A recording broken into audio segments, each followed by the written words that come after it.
Tesla's stock is in the red by about 1% today, but do not be confused because there is lots of good breaking news today. Starting first with 331 Tesla Megapacks worth over $500 million that was just spotted at the Lathrop Megafactory. Tesla's business seems to be firing on all cylinders. I mean, this lot is basically filled to the max right now. Tesla's website for the US now has a new design along with a new video featuring the Model Y, and they now put the starting price at $35,490 here in big bold letters on the front of the video, which doesn't sound like a big deal, but when the average attention span is like 5 seconds from the average person, people seeing the price in the first couple seconds, milliseconds at that, is actually important. A lot more important than you might think. It's also important to remember that the Model Y prices will go higher by $1,000 or more starting tomorrow. I would love to see Tesla actually raise prices, let's say $1,500 on the rear wheel and long-range all-wheel drive Model Y prices. That would be some good news tomorrow morning, but we'll have to wait and see. Now, Apple has spent more than $10 billion on the Apple Car before canceling the project. For a little perspective, Tesla has spent a total of $9.7 billion on R&D in the last 3 years combined. I talked about this in the last video, but I think it's important for everyone to understand this. Apple did not want to be in the business of making cars. It's a low margin, high capital intensive business with a very uncertain future. Now, I think everyone knows if Apple actually created a vehicle, people would have bought the dang thing. But even back in 2017, Tim Cook always talked about the Apple Car as being fully autonomous, that was the real quote unquote mother of all AI projects, the thing that could create the most value to the most amount of people possible is full self-driving cars and a robo-taxi network. Apple actually recently just came to the conclusion that they will never be able to create that software, and if they did create a software of cars that can drive themselves, Tesla is probably going to get there much sooner anyways. So this was actually a bow, if you will, a capitulation to Tesla, and basically said Tesla has the superior technology and we as an Apple cannot compete with that. That's the important part to pull out from Apple canceling the Apple Car. It was never about building a car and selling cars. It was always about full self-driving and a robo-taxi network. So this is actually a much bigger win for Tesla than a lot of people give it credit for. Apparently, Justin Bieber has now taken delivery of his Cybertruck. It seems like if you are a quote-unquote celebrity and you don't have a Cybertruck, you're behind the ball. That is now Pharrell Williams, Justin Bieber, Kim Kardashian, Jay-Z, and probably many others that we just don't know about yet. I personally cannot recall a vehicle or specific make or model of a vehicle that has been so popular with celebrities.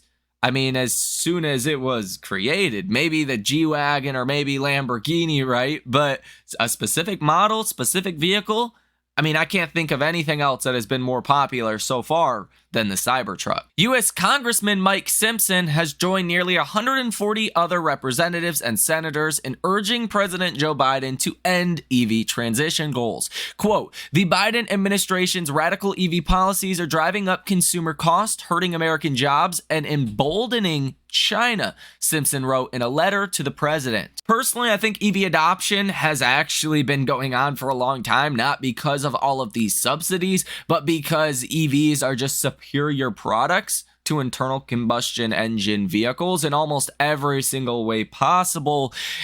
So I think that's more the overall trend here. Sure, does the government incentives help transition more people into EV vehicles? Of course, but is this really a big deal in the grand scope of Tesla's business, Tesla's numbers going ahead? I would doubt it. The much bigger thing to worry about if you are a Tesla stock investor is not whether or not the government gets rid of these subsidies anytime soon. It's when do rates start to come down and when are people able to afford buying a Tesla again. When rates go lower, Tesla will be able to raise prices because about 90% of new vehicles are financed. And Tesla's had to lower prices just to make it available for people to purchase their vehicles. The Tesla Model Y makes it to Consumer Reports' Best Cars of 2024 list. Now, this is pretty interesting. Analysts at RBC Capital believe Tesla's Megapack battery storage business could be worth substantially more than its standalone car business. Quote, this could yield $600 billion in annual industry revenues. A 15% market share could mean at least $90 billion in Tesla-specific battery storage revenue. Applying a 15x cap goods EBITDA multiple results in a $345 billion EV for Tesla's Megapack business, and discounting this back to 2024 from 2040 results in a $120 billion valuation. And this will continue to happen as Tesla's Megapack business, energy storage business, continues to grow. Well, you'll continue to see more analysts give it more credit. Let's be honest. If you're buying Tesla today, you're buying mainly the auto business, some of which is now incorporated in the battery business. You're not buying Optimus. You're not buying FSD. You're not buying other areas of Tesla's business down the line. I think you're getting a really good deal on Tesla stock, let's be honest, today, if things half work out as Tesla thinks they could. Here you can see Elon Musk in this Navier boat. The Navier boat X account, it says the boat of the future based in San Francisco, California, only with about 1,500 followers, maybe an acquisition target. We'll see. This boat is actually something kind of crazy. Look at that. What the heck? It's an electric flying boat. Tesla confirms they will be opening up their Supercharger network in North America to Rivian, General Motors, Volvo, Polestar in the spring of 2024. Tesla says, quote, opening our charging network is the right thing to do and helps us accelerate the transition to sustainable energy. Tesla also announced today they are currently opening one new supercharging stall every hour in North America. Quote, superchargers make up 3 out of 4 fast chargers and have set the standard for EV charging in North America. Tesla's Supercharger network is now officially open to Ford EVs throughout the US and Canada, marking the beginning of a new era of easy access charging for non-Tesla EVs and furthering Tesla's mission. Ford CEO Jim Farley says, I would like to thank Elon and the Tesla team for their close collaboration and Tesla's leadership to help change the lives of so many EV customers through improved access to charging. The New York Times is reporting today that Apple held discussions with Elon Musk about acquiring Tesla back in the day. Elon in 2020 said during the darkest days of the Model 3 program, I reached out to Tim Cook to discuss the possibility of Apple acquiring Tesla for 1/10 the valuation of our current value. He refused to take the meeting. And here is that original post from Elon Musk at 3:46 p.m. on December 22nd, 2020. Now, this is very interesting. The Australian energy supplier Genex and Tesla have a revenue sharing agreement that allows Tesla to operate the batteries at a 50 megawatt hour battery storage facility and trade the output in multiple different markets, including the often lucrative frequency services market. This is an 8-year term commenced from November of 2023. So for the next 8 years, they're going to be doing this revenue sharing program. If this does become kind of the standard for megapacks, or if more companies opt to do this revenue sharing program, maybe a cheaper initial cost for the megapack, well, yeah, that could offer some recurring revenue potential, and that tends to have higher valuations in markets. Over the next 3 years, New Jersey will phase out a sales tax waiver for people buying new and used electric vehicles, state officials said today. And last but not least, for your Tesla news today, Peter Blades, the Tesla's creative lead design, has left the company. He was creative design lead for the Model Y from November 2018 to last month, the Roadster from March 2017 to last month, the Semi from September 2016 to March 2017, and the principal design lead on the Model 3 from December 2014 to February of 2017. You know, a lot of people like to point out when people leave a company, it's bad news. Of course, it's not great news, but you got to remember, these guys that have been with Tesla for a long time have made a ton of money. A lot of them want to do other things, different things in their lives. Could this be contributing a little bit to Tesla's decline today?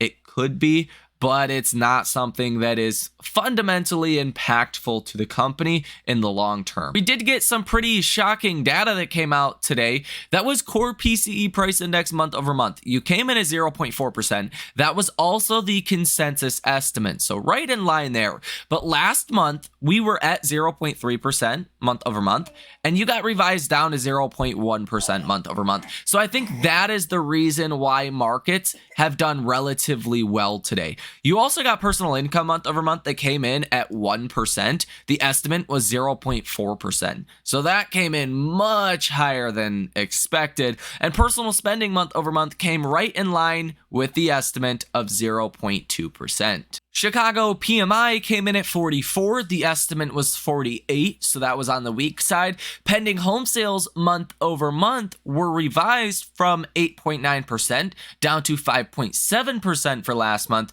And pending home sales month over month for the month of January came in at negative 4.9%. So a really bad number there. And year over year, you came in at negative 8.8%. So that could be seen as a little bit of good news.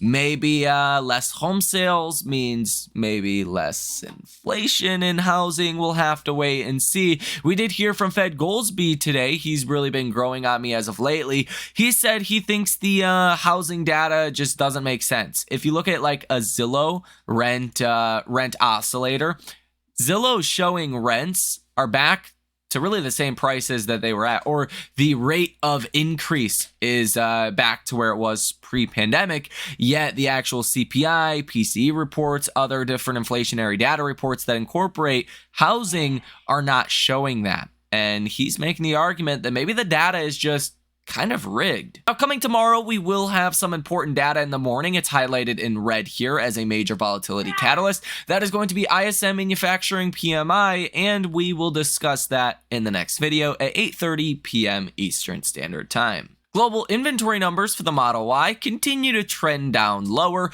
The Model X is starting to trend lower. The Model S has been falling pretty much every single day. And the Model 3 is staying right here at about 1,500 vehicles in inventory. We've recently seen indications that the Model 3 is seeing a lot of good demand for the refresh, including Tesla raising prices a couple times on the higher end variants like the long-range Model 3. We are expecting to get more information about the ludicrous Model 3, the performance version of the Model 3, coming here over the next couple of weeks. Now, it also looks like, if we take a look at Google Trends data, the Cybertruck halo effect is likely starting. Now, we'll talk about exactly what this could mean for Tesla in the next video. Take a look at these numbers, though. The Cybertruck on Google Trends was 29 as of February 24th. Today, as of February 29th, it is sitting at 39. That is a jump of 10 points. The Model 3 going from 36 to 40, and the Model Y going from 37 to 38. Even the Model X is now breaking out to the highest point it has been at ever since September of 2023, going from 9 to 12. Now, this is looking specifically just at the Cybertruck. You're now hitting the highest levels that we have ever seen besides the actual product review itself.